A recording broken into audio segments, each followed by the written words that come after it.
Chapter 1. Officially, Edra Tendrick's job didn't exist.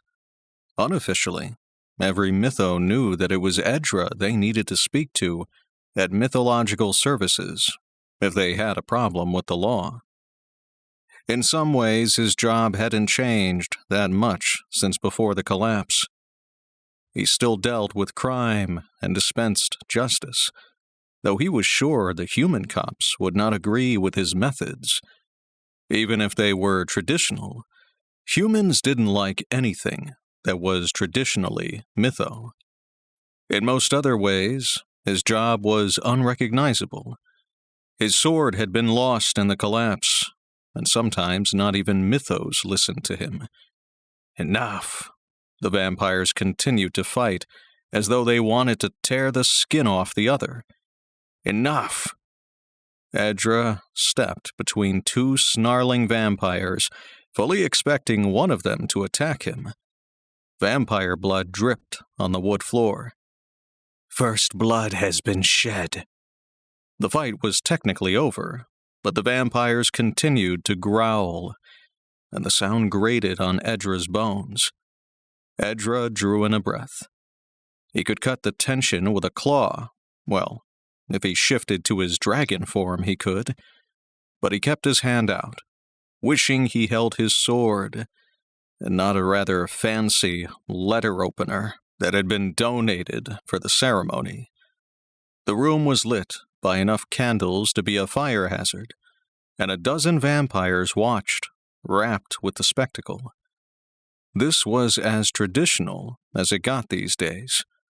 One aspiring groom curled his lip, and the other aspiring groom snarled. The bride grinned as though it was her birthday, and she was getting a unicorn. "To the death, as is tradition," said the groom who was bleeding. "No first blood only. That is the new rule." It had been the rule for the last 5 years. They shouldn't be killing each other when there were plenty of humans who wanted them dead and didn't understand the mytho way. So the mythos compromised where they could, without destroying their way of life completely. Hisses erupted around Edra. If he had to shift and fight his way out of the nest of vampires, the paperwork would take him a week. He needed to talk them down before things got uglier. "I know you don't like it." He had never particularly enjoyed witnessing two grooms fight to the death for a vampire heiress. And he liked it less now, and not just because vampires looked more like monsters than models after the collapse. No one ever brought that up and walked away with their tongue intact. "We can't be killing each other." More hisses. He sensed rather than saw the attack, but he was still slower than a vampire, and was falling to the floor before he could react. He lashed out, threw the letter opener into a thigh, and twisted around to grab the other man.